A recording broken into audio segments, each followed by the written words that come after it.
Long years ago, we made a tryst with destiny, and now the time comes when we shall redeem our pledge, not wholly or in full measure, but very substantially. At the stroke of the midnight hour, when the world sleeps, India will awake to life and freedom.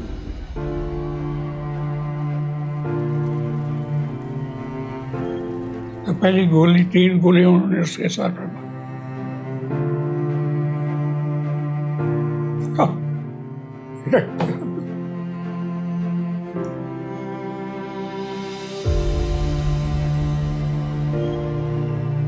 So the shock was too much for them.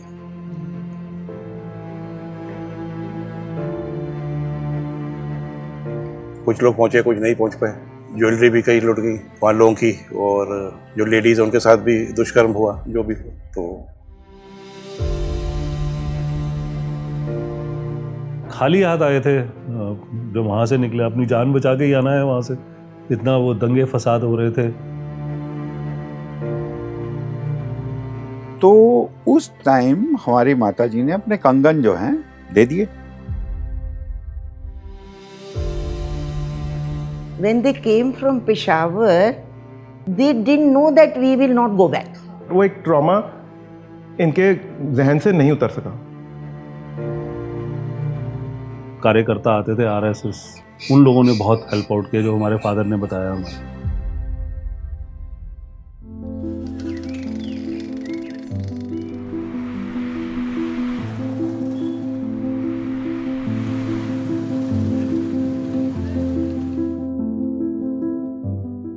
जैसे ईश्वर ने आपको आंखें आगे दी हैं, आगे देखो, पीछे नहीं देखना। पार्टीशन ना एक हैपनिंग है, एक इवेंट है।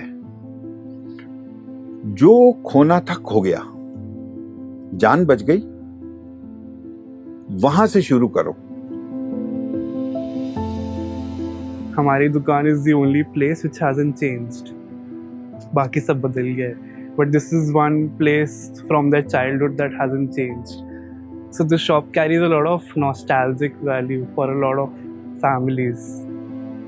मोती महल एक ऐसी इंस्टीट्यूशन है जिसने देश विदेश में इंडियन खाने को, भारतीय सभ्यता को, भारतीय कल्चर को विस्तार में बढ़ाया। इस वक्त 11-12 स्कूल चल रहे हैं, बिल्ड बाय करदारी लाल सलमान। हमारे बच्चे टॉप पर आते थे सारे इंडिया में। संगीत के जगत में जितने भी हमारा नाम हुआ है, वो रिखी राम के नाम से ही उनको जाने गए हैं वो। हाँ, लाहौर से शुरू कर रहा हूँ मैं।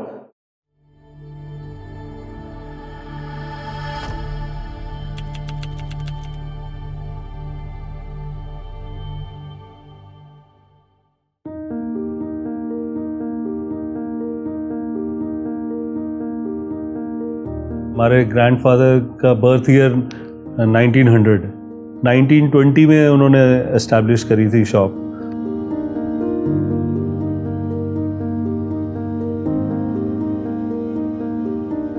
उनसे पूछता था मैं, अच्छा वहाँ पे कहाँ होती थी दुकान? तो वो बताते थे अनारकली बाज़ार था वहाँ पे बड़ा फेमस। तो वो पूरा म्यूज़िक हब होता था, जैसे कनॉट प्लेस है वैसे वो पूरा शॉपिंग हब होता था। वहाँ से वो शुरू किए, धीरे धीरे उसको बढ़ाया।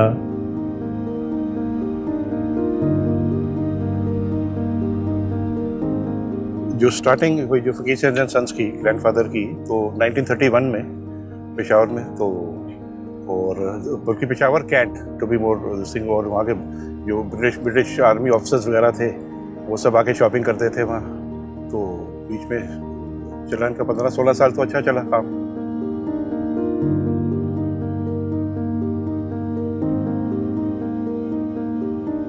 तो मेरे ग्रैंडफादर जो थे वो एक बैंक होता था मंडी बहाउद्दीन में। मंडी Bahauddin was the main wholesale junction from where all the goods were distributed throughout Hindustan.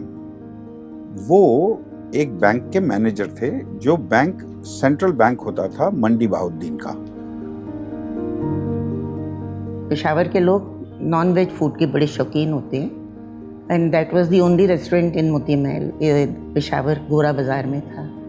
मैं और मेरी बड़ी बहन पेशावर में अपने पेरेंट्स के साथ जाते थे खाना खाने के लिए, और मेरी स्पेशलिटी खुशी से जो मैं खाती थी वो तो मोती महल का बटर चिकन था।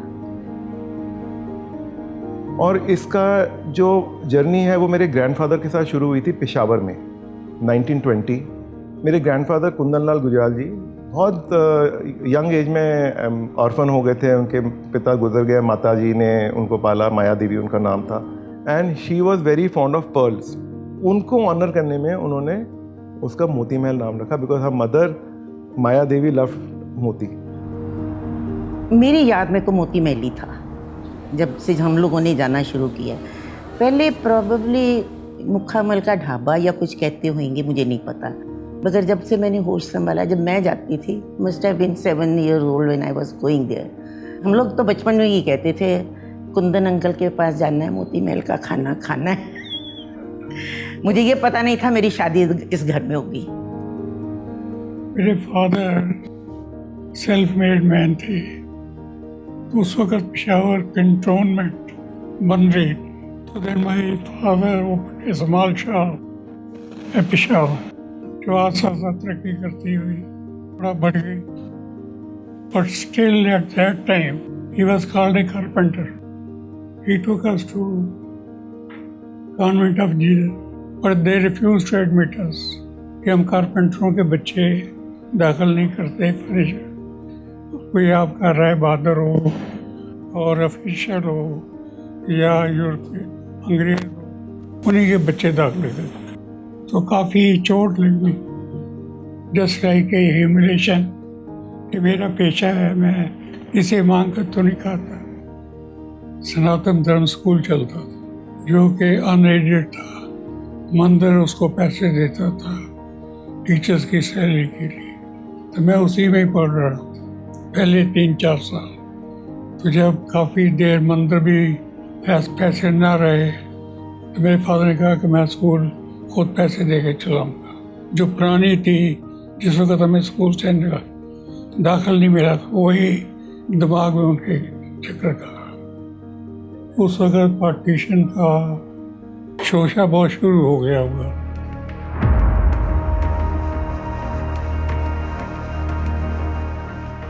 इट वॉज इन 1947 मार्च के अंदर। सिचुएशन और हीटअप हो गया, ज़्यादा आपस में मतलब भेदभाव हो गया, तो उसमें फिर दोबारा हार्डशिप आ गई। बड़ी मुश्किल से तो सारा सब कुछ सेटअप हुआ था। और गवर्नर ने भी ये एडवाइस की, France better you move to India, otherwise इसी वक्त ही मारे जाओ। ये दूध के ड्रम्स होते हैं, ये that's what you know they told कि प्लेन को बोला था कि चालू करके रखा था कि जैसे ही वो बैठे तो ही शुड बी फ्लोट। भी था अपना थोड़ा बहुत सामान जो जैसे गठरी बांध के अपना जो ज्वेलरी वगैरह, कैश तो इनवैलिड थी। जब इंडिया में यहाँ पहुँचेंगे तो कैश तो इनवैलिड है, तो अपना बेसिकली ज्वेलरी जो कि वो काम आएगी, थोड़े बहुत कपड़े जो भी रखे, तो अपना जो जैसे भी ट्रेनों में बैठ के जो भी पहुँचे, कुछ लोग पहुँचे कुछ नहीं पहुँच पाए। खाली हाथ आए थे जो वहाँ से निकले, अपनी जान बचा के ही आना है वहाँ से, इतना वो दंगे फसाद हो रहे थे। दादाजी कहानी बताते थे कि ट्रेन पे बिल्कुल ऊपर चढ़ के लोग और इतने सारे लोग एक साथ आ रहे हैं, तो हाथ में सिर्फ उन्होंने ठाकुर जी को लपेटा हुआ था, बस उनका नाम लेते लेते यहाँ पहुँचे थे।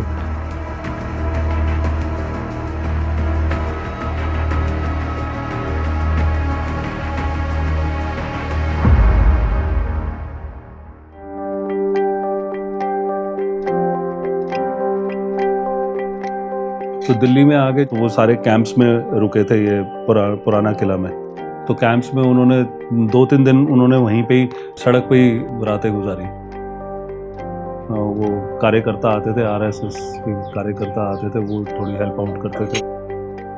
सब जितने भी शरणार्थी थे, जितने भी, उन लोगों को वो खाना, कंबल या कोई चद्दर चाहिए किसी को, उन लोगों ने बहुत हेल्प आउट किया, जो हमारे फादर ने बताया हमें।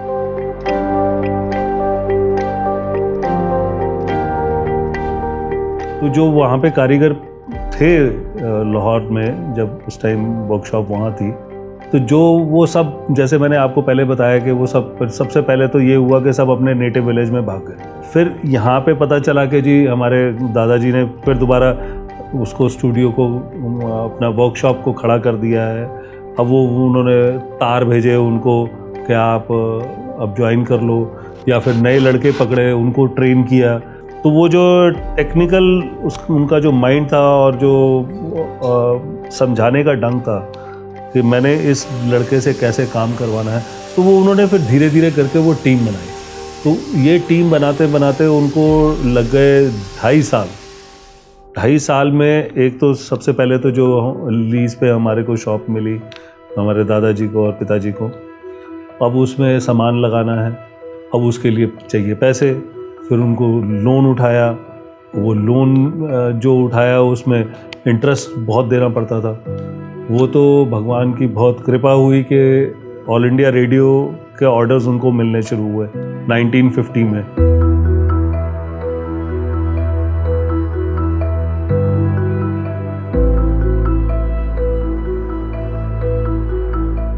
जो हार्डशिप्स करी उसकी वजह से ही वो हेल्थ में टोल आ गया। तो 1961 में वो गुजर गए। फिर हमारे पिताजी ने टेक ओवर किया। अब पिताजी जो थे वो 32 या 33 के रहे होंगे उस टाइम। उनको लगे कि मैं बिल्कुल अकेला हो गया, बाबूजी नहीं रहे। उन्होंने बड़ी हिम्मत जुटाई, छोटी उम्र में सारा पूरा वो संभालना, पूरी जिम्मेदारी को संभालना।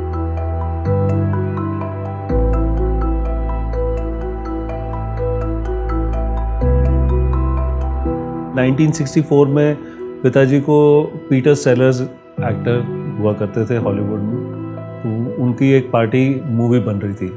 तो उन्होंने सितार के लिए हमारे फादर को चिट्ठी लिखी कि मेरे को आपने सितार बना के दीजिए। तो उनका एक आदमी आया था जो सितार लेके गया था, और वही सेम सितार उसमें आप देख सकते हैं अगर आप वो मूवी देखें द पार्टी।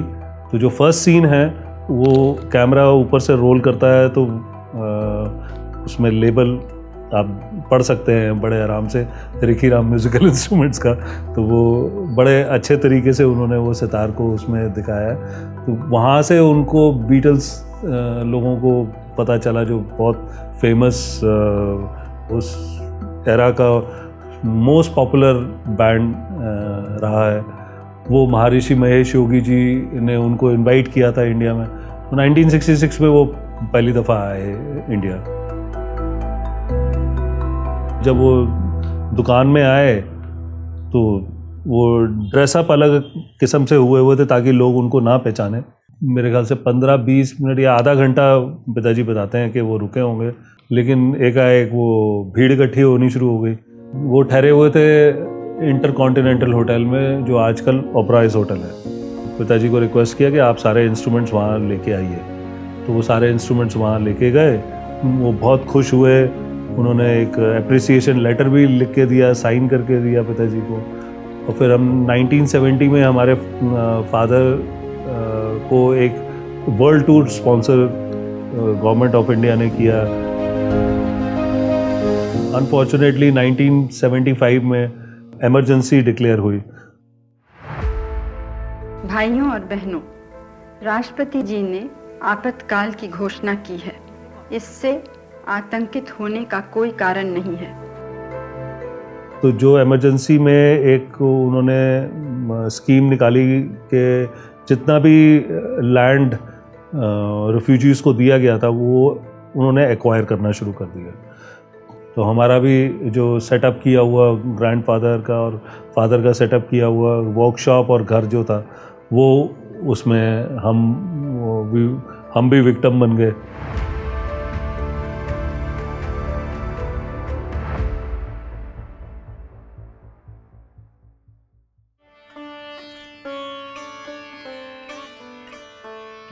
पिताजी ने बोला कि देखो, ये अगर काम सीखना है और सास को बनाना सीखना है तो इसको बजाना ज़रूर आना चाहिए। तो पंडित मोतीराम जी उनके बहुत अच्छे मित्र थे, तो उनको उन्होंने रिक्वेस्ट किया कि हमारे बच्चों को सिखाना शुरू करिए आप। फिर उसके बाद वो मोतीराम जी बुज़ुर्ग हो गए, तो फिर पंडित उमाशंकर मिश्र जी जो त्रिवेणी कला संगम में सिखाते थे, उनसे रिक्वेस्ट करी तो उनके पास गया मैं। 2-3 साल मैं उनसे सीखा। पिताजी के एक और मित्र थे सतीश कुमार जी, पंडित सतीश कुमार जी, तो वो आया करते थे शॉप में। तो वो कहने लगे कि मैं तुम्हें टाइम दूंगा बेटा, तुमको सिखाऊंगा। तो उन्होंने बहुत मेरे को तालीम दी, उन्होंने मेरे को बहुत अच्छा सिखाया। 6-7 साल बहुत अच्छा सीखा मैंने उनसे। और मैं रेडियो में भी परफॉर्मेंसेस करता था, बाहर पब्लिक परफॉर्मेंस भी करता था।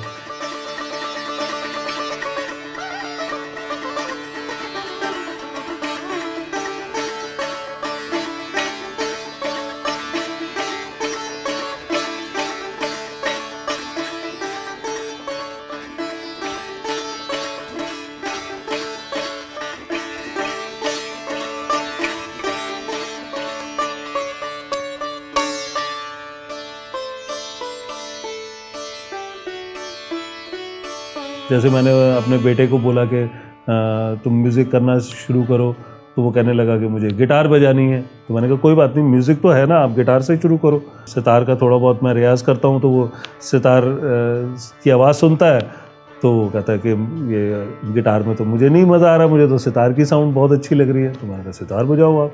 फिर उसने सितार बजाना सीखा। 2012 से ही कॉलेज के दौरान ही मैं शॉप पे जाना शुरू कर दिया था अपने पिताजी के साथ काम सीखना, और सितार तो मैं साथ साथ सीखता ही था। तो वहाँ पे ऐसा माहौल रहता था कि कोई भी आर्टिस्ट आ रहा है तो बहुत देर तक बैठ रहे हैं, चर्चा हो रही है म्यूज़िक की, बहुत सारे म्यूजिशियंस आ रहे हैं, और वहीं पे हमारा कॉफ़ी आ रही है, समोसे आ रहे थे, और ये मतलब स्नैक्स आते रहते थे वहाँ पे सब आर्टिस्ट के लिए।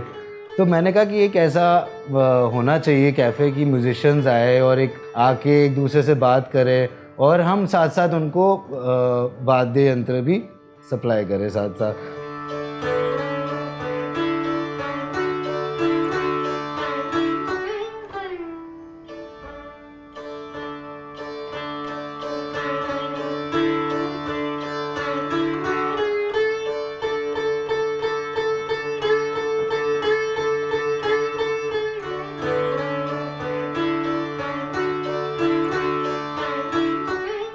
ग्रैंडफादर थे और अंकल्स थे, तो जो है फादर, तो वो रजिंद्र नगर में रुके थे, रजिंद्र नगर में। तो वहाँ रिहेबिलिटेशन सेंटर था, तो उधर रुके। कुछ लोग यहाँ इधर भी पुराने किले में भी थे, तो उनको रजिंद्र नगर में मिला अकोमोडेशन। तो उसमें 1 रूम अकोमोडेशन था, उसमें भी जो भी उस टाइम तो एक छत चाहिए था सर के ऊपर, तो सब कुछ वहाँ डिस्प्लेस हो चुका था। तो सर के ऊपर छत था, यही लोगों ने शुक्र की। और फिर वहाँ से धीरे धीरे अपना कुछ रजिंद्र नगर साइड में, पटेल नगर साइड में उनको यहाँ अलॉट हो गया। तो उस टाइम इतनी कोई रियल एस्टेट वैल्यूज़ होती नहीं थी, तो उस टाइम जहाँ अलॉट हो गया सही है, तो उनको खान मार्केट एरिया मिल गया।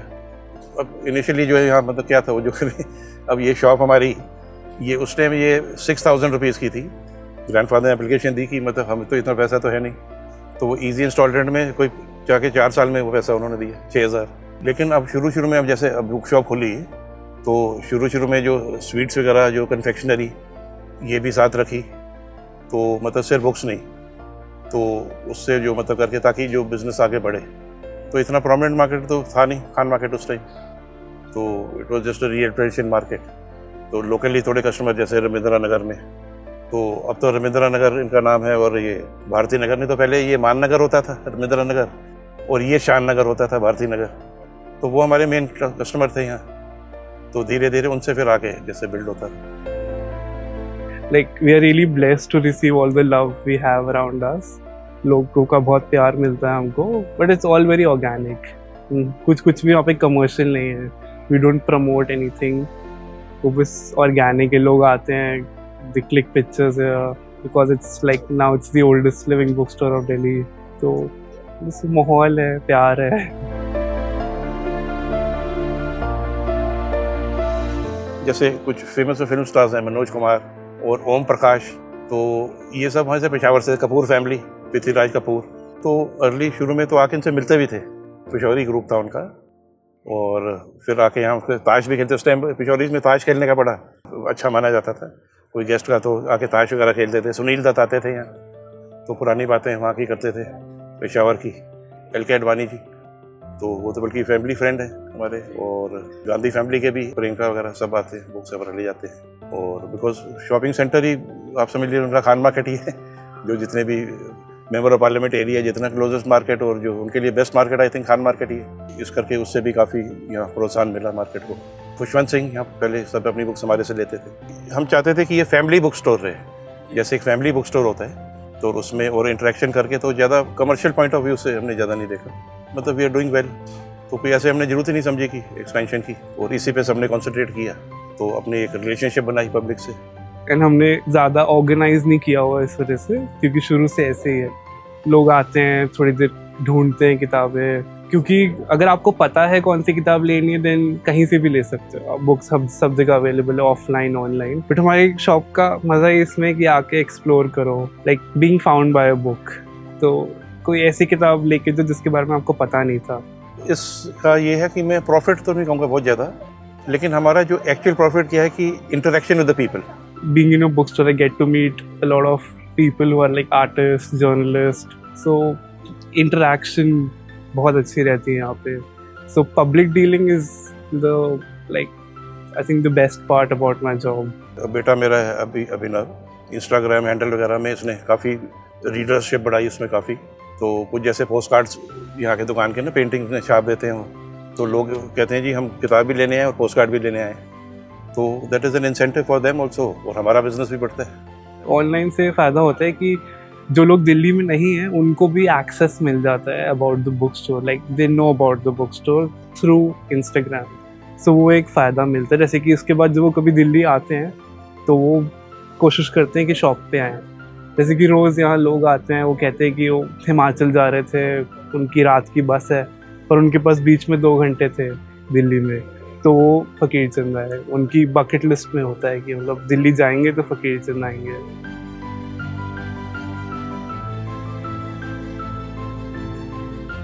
देखिए, फ़कीर चंद दुकान नहीं है, ये दिल्ली का this is one of those few places which preserves culture and it brings out the beauty of living in a city like Delhi, because you see the continuity that it has. I think now it's the 3rd generation. वो जो अपना customers उनकी building जो उस time, अब शुरू में जब आए तो इतना बिजनेस नहीं था, तो अब तो जो लोग आते हैं कहने हम तो अब तो ग्रैंडफादर्स बन गए हैं। जब हम स्कूल किड्स थे तो हमें यहाँ जो है जो पगड़ी वाले जो है जो पेशावर वाले लाला जी, तो हमें फ्री पेंसिल और रबड़ देते थे, और यहाँ से हम कॉमिक लेते थे, और अभी भी हम जो है कमिटेड क्लाइंट हैं और हम यहाँ आ रहे हैं और कहीं और नहीं जाएंगे, तो वो एक मतलब रिलेशनशिप था, तो वो धीरे धीरे फिर मल्टीप्लाई होता गया। One another thing which I love about being here is like meeting generations of customers. Like लोग आते हैं यहाँ पे with their grandchildren, और वो कहते हैं कि वो यहाँ पे आते थे अपने ग्रैंड पेरेंट्स के साथ। एंड एक और चीज़, like when some people come back to India, like लोग चले गए 20-25 साल बाद इंडिया आए हैं, they think कि हमारी दुकान is the only place which hasn't changed. So the shop carries a lot of nostalgic value for a lot of families. जो एक पुस्तक है वो आपको ढूंढती है, जो कहानी है वो आपको ढूंढती है, आप कहानियाँ पुस्तक को कभी नहीं ढूंढते, और ऐसी जगह वो मौका देती हैं कि पुस्तकें आपको ढूंढ सके, so that the books can find you and they add value to your life and they add years to the life that you have. So that is my thing.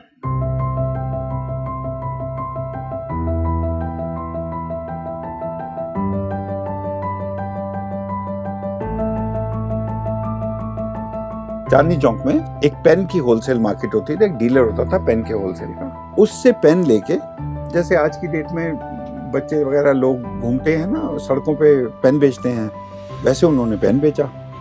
हमारी एक फैमिली का मेंबर था जो पहले से यहीं रहता था, और वो बुक सेलर था, लक्ष्मी बुक स्टोर, यहाँ पे कनॉट प्लेस में इंडियन ऑयल बिल्डिंग में उनकी दुकान थी।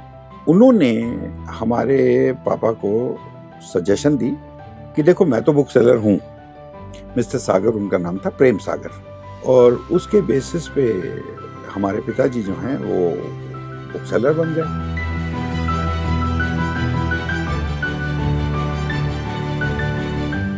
तो जब हमने प्रेम सागर जी ने जब हमारा काम स्टार्ट करवाया तो हमारे पास काम करने की जगह नहीं थी, तो किसी ने कहा जी ये रेफ्यूजी मार्केट खुली है, तो हमारे पास तो पैसे भी नहीं थे, तो अब बिना पैसे के बिना जगह के काम कैसे करेंगे? तो जो मैंने सुना है वो पिताजी के साथ आए वो और ये जगह देखी। तो पहले ये जिस जगह पे आप बैठे हैं ये 3 अलग अलग दुकानें हैं। तो बीच वाली अवेलेबल थी। यहीं पे मार्केट में एक दुकानदार है, उसके पास 2 दुकानें थी, क्योंकि 2 बच्चे थे तो उनको 2 दुकानें मिली। तो उन्होंने एक दुकान रखी और ये वाली हमको बेच दी। मगर अब बेच दी मतलब कि पैसे तो है नहीं, तो खरीदेंगे कैसे? तो उस टाइम हमारी माताजी ने अपने कंगन जो हैं वो दे दिए और 300 शायद 310 या 320 रुपए के कंगन थे, सोने के कंगन थे। तो उतने की दुकान थी, तो वो दुकान ले ली हमने और प्रेम सागर जी ने स्टॉक दिलवा दिया और घर की रोटी चालू हो गई।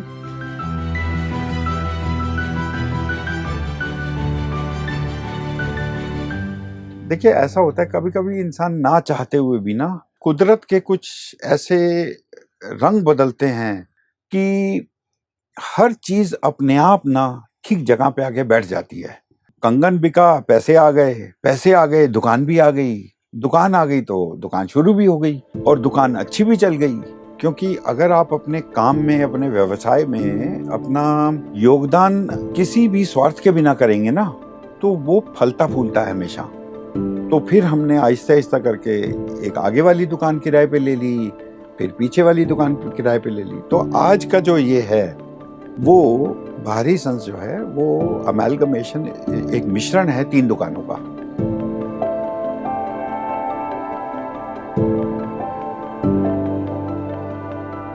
मेरे पिताजी ना कभी भी पार्टीशन के बारे में बात नहीं करते थे, ना मेरी माताजी, और कभी उन्होंने इच्छा भी जाहिर नहीं की कि मैं वापस घर जाऊंगा, क्योंकि उनका घर जो है ना वो ये है, सारा कुछ गंवा के ये बनाया।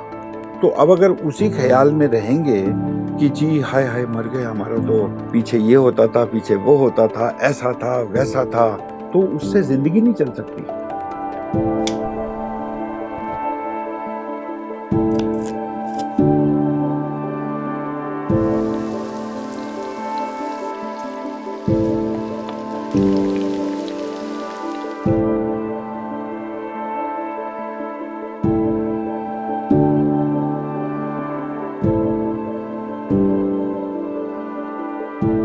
ही was a man of will, पिशौरी थे और अपना पठान थे, हिंदू पठान।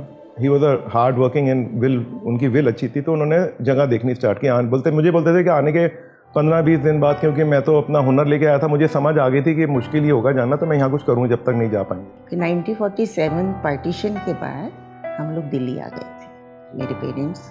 जो तकलीफ सही है वो हमारे बुजुर्गों ने बहुत सही है, सब कुछ छोड़ के आना, फिर रीसेटल करना अपने आप को, उनके लिए काफ़ी तकलीफजनक था। हम लोग बच्चे थे, हमें तो बहुत खुशी हुई नई दिल्ली आके। तो जब ये आए यहाँ पे तो किंग्सवे कैंप में, जो रिफ्यूजी कैंप था, वहाँ पे रहे। बहुत तकलीफ़ें हुई थोड़े दिनों के लिए, समझ नहीं आई कैसे करें, कहाँ जाएं। बीमारियाँ भी फैली थीं और लिविंग कंडीशंस भी इतनी अच्छी नहीं थी। When they came from Peshawar, they didn't know that we will not go back. वो सब ने कहा कि जब अंग्रेज़ चले जाएंगे, पार्टीशन हो जाएगी, हम अपने अपने घरों में चले जाएंगे। तो मेरी मदर ने इतनी कलेक्शन की थी। We were making, my mother was making a new house in Peshawar, कोठी बना रही थी। उस कोठी के लिए कितनी कलेक्शन की थी कि भाई हम जाएंगे तो हम अपने घर को सजाएंगे। तो फिर नहीं गए ना, फिर जाना नहीं हुआ।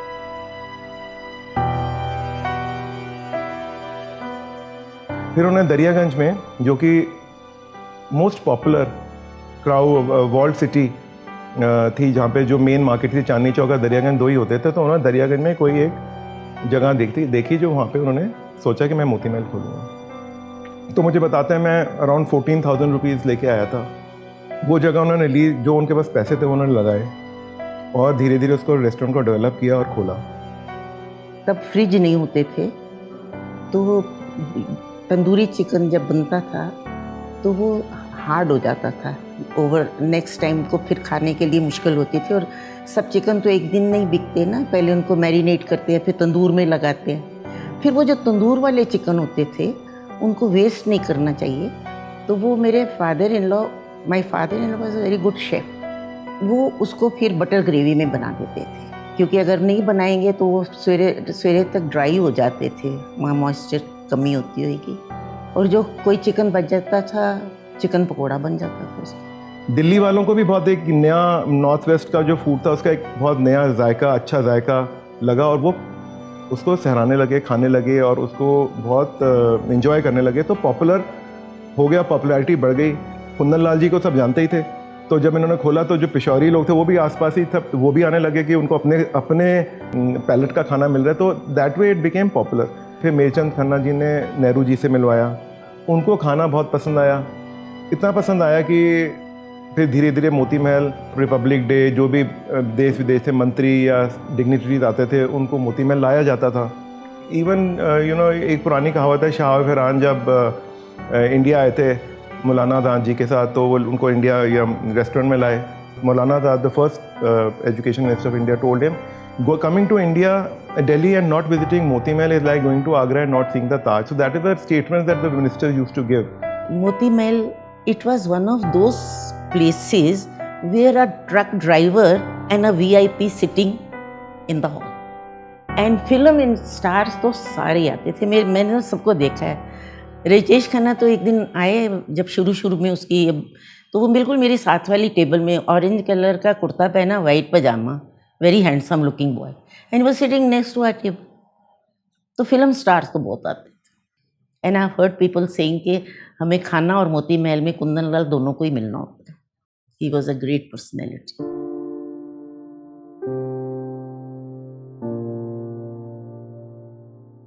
मेरे हस्बैंड की तो 1990 में डेथ हो गई थी, he was only 50 years old.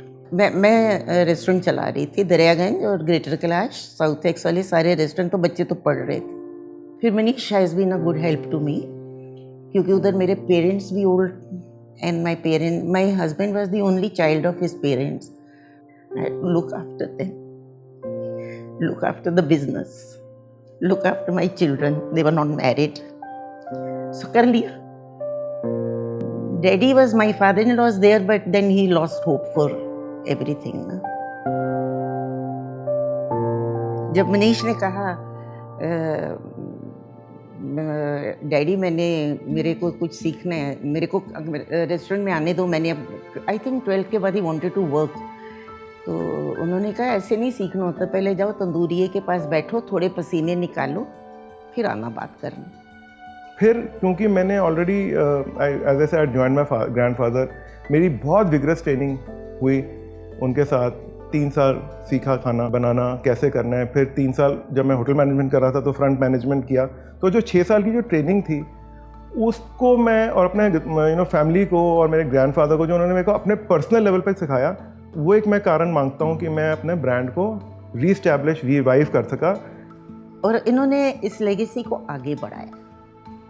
मेरी डॉटर तनिषा और my son is Guna Gujral, of course he is a very good chef, उनको भी सारी हमने ट्रेनिंग दे दी है। लॉयर तो because they wanted to be lawyer, but वो सारा सोशल मीडिया एंड PR हमारे बच्चे संभालते हैं। तो सारे लोग पैशनेट हैं, everybody is proud of the legacy, everybody is proud of, because they have also seen the grand parents, luckily, because हम लोगों की जल्दी शादियाँ हो गई, जल्दी बच्चे हो गए, जल्दी वो भी, so they all have seen their grand parents, they have all seen the great grand parents, so connect is that.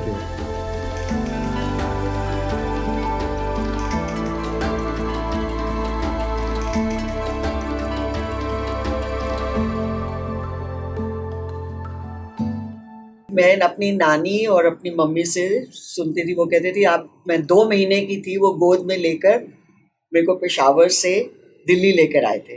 We shifted to Birla मंदिर refugee camp.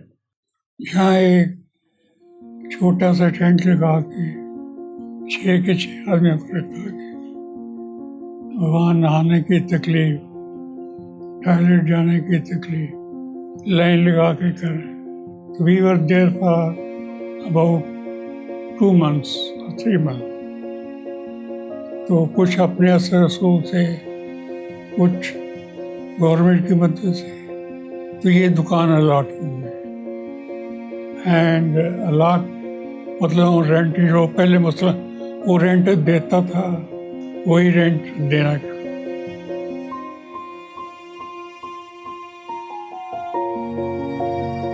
During that period ये कॉलोनी बननी शुरू हो गई राजेंद्र नगर। मुश्किल गवर्नमेंट की ये थी कि यहाँ कोई स्कूल नहीं था। तब उन्होंने अप्रोच किया उस वक्त बेचंद खन्ना ने मेरे फादर को। तब उन्होंने बॉय स्कूल की कोई 2-2.5 एकड़ की लैंड अलॉट की। तो ही विदिन 3 months स्कूल की बिल्डिंग बना दी। वो स्कूल बहुत पॉपुलर हुआ। उसमें 4000 बच्चे पढ़ते थे। पंडित नेहरू भी देखने आए स्कूल को। You know, my grandfather himself used to go. My cousin and I used to go with my grandfather to open the door of of the school. ताले खोलने जाते थे हम लोग सुबह। ये किसी को मालूम नहीं है घर में। मेरे को अभी तक ये बात याद है। उसके बाद 4000 बच्चे वो पढ़ाना करना खाना बड़ा मुश्किल। सामने एक प्लाट और गवर्नमेंट ने रिजर्व किया था गर्ल्स स्कूल के लिए। इनको कहा गया अगर आपको ये अलॉट किया गया तो आप बना दो। बनाओ। गर्ल्स स्कूल की बिल्डिंग भी 4, 5, 6 महीने बन गई। सारी लड़की वहाँ शिफ्ट हो गई। लड़के और आगे 4 घंटे पढ़ाते थे। 4 की जगह आप 6-7 घंटे पढ़ाना शुरू कर। अब मुश्किल ये थी कि गर्ल्स स्कूल के बाहर पब्लिक और बॉय स्कूल के बाहर पहाड़ी थी। सारी स्कूल के बच्चों ने अपनी लेबल लगा के हमवार की।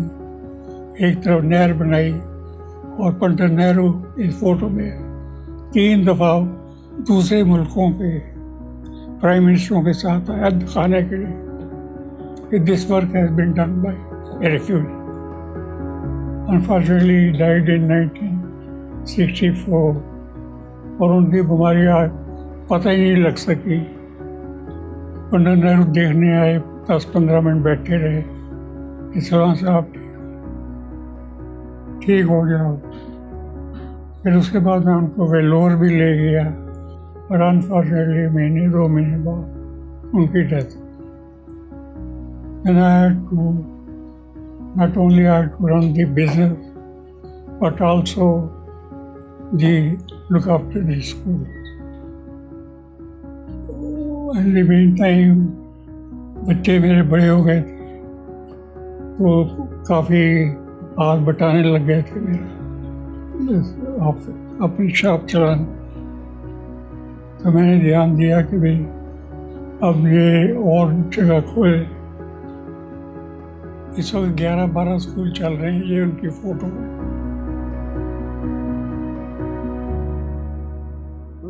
तेरी पटना दी अज कोई बंदा मिले माइये दे वतना दा। वहाँ जाके ज़रूर देखना चाहूँगा कि कौन सी मेरी शॉप थी, कहाँ पे फैक्ट्री थी और कहाँ पे हमारा घर था। कि जहाँ पे मेरे फादर को गोली मारी गई, मैंने उस भूमि पे जाने को मन नहीं कर रहा। हमें जो जैसा है वैसे ही रखने में मज़ा आता है, like maintaining the old charm. क्योंकि न्यू तो बना सकते हैं लोग, बट पुराना क्रिएट नहीं हो सकता, तो उसको मेंटेन ही कर सकते हैं। एंड यहाँ आके कुछ जैसे मेरे दोस्त हैं, वो आके यहाँ कहते हैं कि यहाँ पे वक्त रुका हुआ है। मुश्किल नहीं इस दुनिया में कुछ हासिल कर पाना। मुश्किल नहीं इस दुनिया में कुछ हासिल कर पाना। जख्मों को अपने मरहम कर लो, क्या हकीकत क्या अफसाना।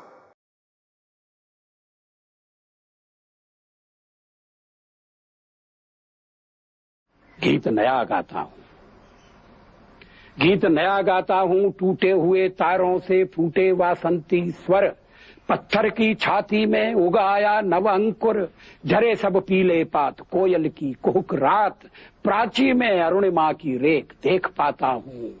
गीत नया गाता हूँ, गीत नया गाता हूँ। टूटे हुए सपने की सुने कौन सिसकी, टूटे हुए सपने की सुने कौन सिसकी, अंतर को चीर व्यथा पलकों पर ठिठकी, हार नहीं मानूंगा रार नहीं ठानूंगा, काल के कपाल पर लिखता मिटाता हूँ, गीत नया गाता हूँ, गीत नया गाता हूँ।